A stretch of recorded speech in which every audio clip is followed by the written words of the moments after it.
अकोला महानगरपालिका सभागृहात गोंधळ झालेला आहे। महानगरपालिकेचं बजेट सभेमध्ये 50 खोके एकदम ओकेच्या घोषणा देण्यात आल्या।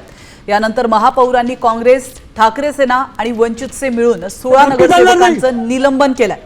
त्याचप्रमाणे पोलिसांना बोलवत सभागृहातून त्यांना बाहेर काढण्याचे आदेश दिले। आपण ही सभागृहातली दृश्य पाहू शकतो। यानंतर सभागृहात मोठा गोंधळ उडाला होता। जवळपास 30 मिनिटं विरोधकांनी सभागृहात ठिय्या दिला। आणि वैयक्तिक नाव कसं घेता तुम्ही? वैयक्तिक नाव कसं घेतलं त्यांनी वैयक्तिक नाव कसं काय घेतलं?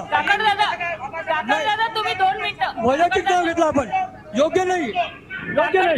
काकड दादा हो.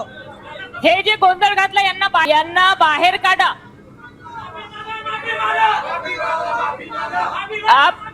वो विषय इनानी भैया का था, आप क्यों बीच में बोल रहे हैं? दादागिरी की भाषा यहाँ नहीं चलेगी बोलना।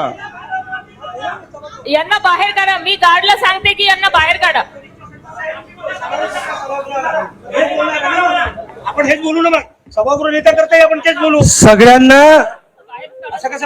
सगळ्यांना नम्र विनंती आहे की आपण संविधानिक बोलावं, पण आपण धमक्या देऊ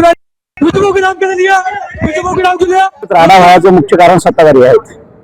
राणा म्हणता येईल नाही, कारण की आम्ही संविधानिक मार्गाने, शांतीच्या मार्गाने ठिय्या आंदोलन करत होतो, परंतु यांनी आम्हाला 3 मीटिंग्स त्यांनी सस्पेंड केलेलं असं ते सांगतायत। आम्हाला 3 मीटिंग नाही 30 मीटिंग मी सस्पेंड केलं, पण आम्ही जनतेच्या प्रश्नासाठी भांडूयात, कारण की आम्ही संघर्षाने सुद्धा पाणी पिलेलं आहे। त्यामुळे संघर्ष काय असतो हे आम्हाला यांनी सांगायची गरज नाही आहे। आज जनतेच्या हिताच्या मुद्द्यासाठी बजेटवर मीटिंग होती आणि विरोधी पक्ष बजेटवर जनतेच्या हिताचे बोलू नये हे यांची नेहमी भूमिका आहे। आमचे सन्माननीय सदस्य वंचित बहुजन आघाडीचे आणि श्रद्धेय बाळासाहेब आंबेडकर दिलेले स्वीकृत सदस्य इनानी साहेब जेव्हा बोलायला लागले तेव्हा सत्ताधारी पक्षाच्या नगरसेवकांना आक्षेपार्ह टिप्पणी केली आणि दिवसलं। यांची दादागिरी हे नेहमीची झाली आहे सभागृहात। त्यामुळे वंचित बहुजन आघाडीचे कार्यकर्ते किंवा वंचित बहुजन आमचे नगरसेवक आम्ही ते खपून घेणार नाही।